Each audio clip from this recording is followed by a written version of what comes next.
There's always a love about having a conversation about relationships that I think is important. I'm not a relationship expert. I'm a pastor that leads an amazing church, 4 children, married, and an entrepreneur. But I think there's a conversation that needs to be bridged between the church and the streets. And the conversation is this: I think when people get married, it removes their sexuality. They sanctify sexuality when they get saved.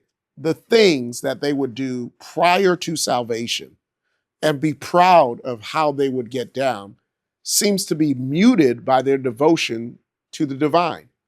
And oftentimes it causes a challenge in the marriage space because the husband married this particular female, or this female married this particular male, that has now reduced sex to being dirty. And I think sometimes our sanctification sanitizes the reality that scripture doesn't hide anything about sexual relationships. And I think there are so many pockets of growth that we can talk about.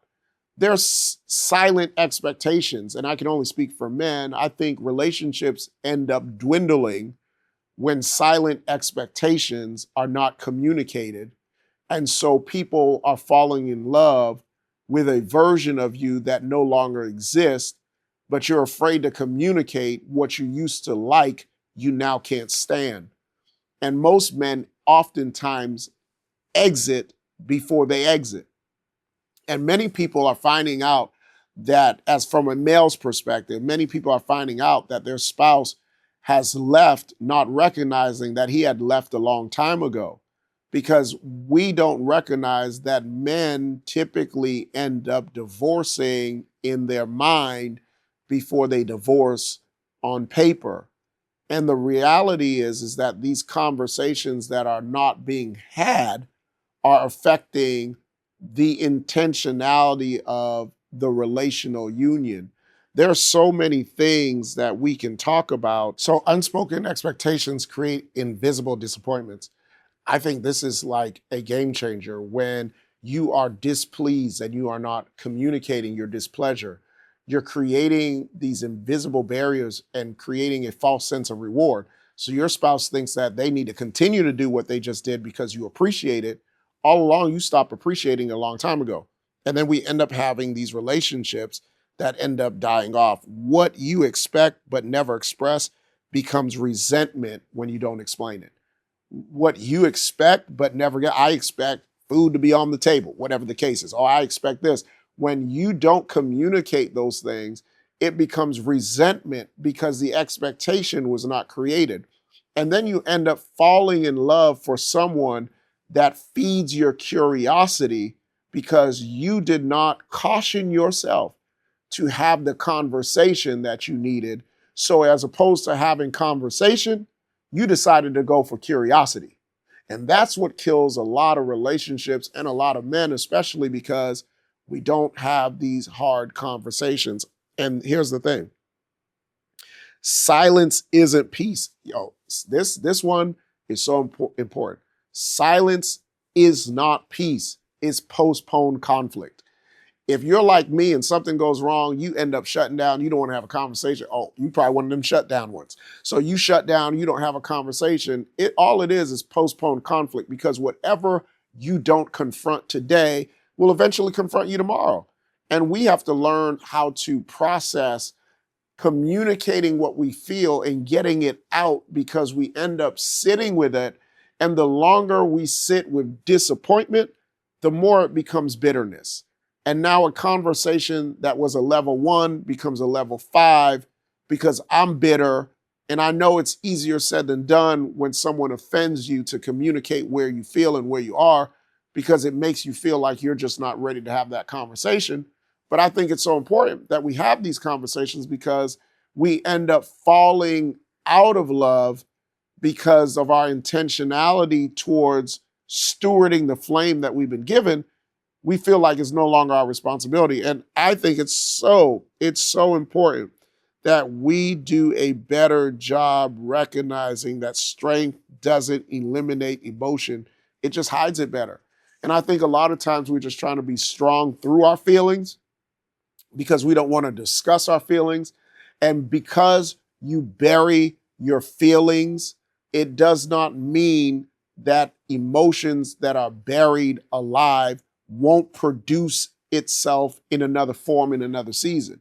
And so I think that we need to have honest conversations, even if we didn't see that growing up, because at the end of the day, if your relationship fails, the investment of time that you put into that relationship, you're going to have to deal with it in your next one.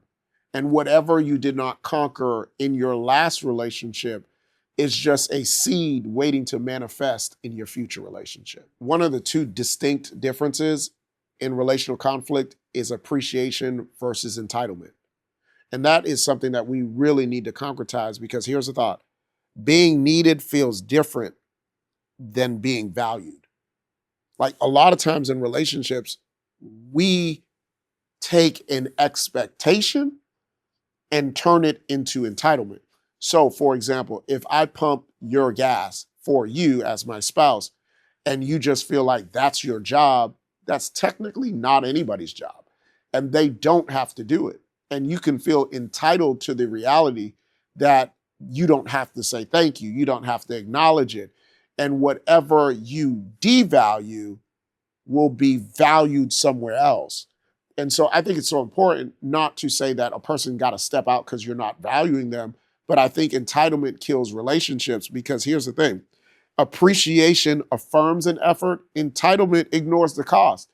Yeah, I put gas in your car, but the cost of it was not the $80. It was the time that I took to go out there and put it in your car, the cost that I did to make sure that you didn't have to worry about that on your agenda. I'm using that as an example because I think a lot of times, even as husbands, we may have this level of entitlement. I expected you to cook.